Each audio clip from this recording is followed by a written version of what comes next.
Assalamu alaikum wa rahmatullah. Welcome Junior 5. Here is a small revision about what you have studied. Okay, the first question complete. Divide 457.6 by 100. As we have learned, when you divide by decades like 10 or 100 or 1000, you move the decimal point to the left side. Okay, and you have two zeros here, so you move it two places, so the point moves to become between 4 and 5 like this. Now the question also asks to approximate the final answer, which is 4.576, to one decimal place. And one decimal place, of course, means that 10th digit, which is 5 here.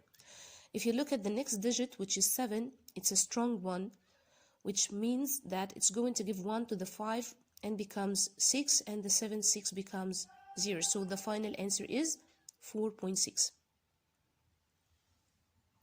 The next question, if x subset of y, then x union y equals what?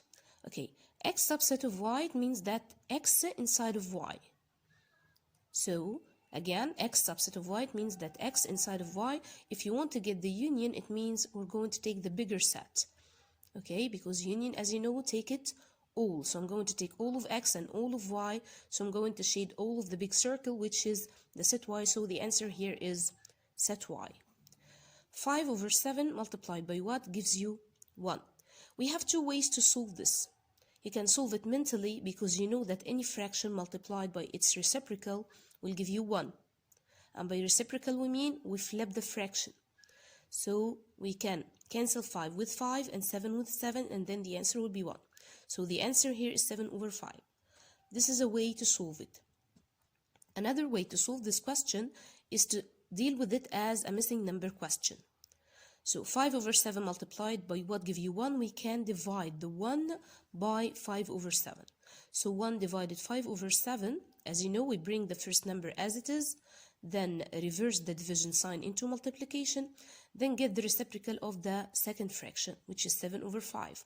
1 multiplied by any quantity equals the same quantity. So 1 multiplied by 7 over 5 equals 7 over 5. Question letter D. If the set of 2 and x plus 1 equals set of 6 and 2, then x equals what?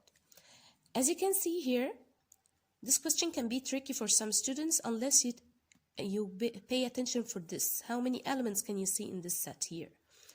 Here we don't have 3 elements, because as you know, we separate the elements with a comma. So we have here only 1 comma, which means we have 2 elements here, which are the 2 and x plus 1. Okay, so if these two sets are equal, it means that the elements here are the same as the elements here.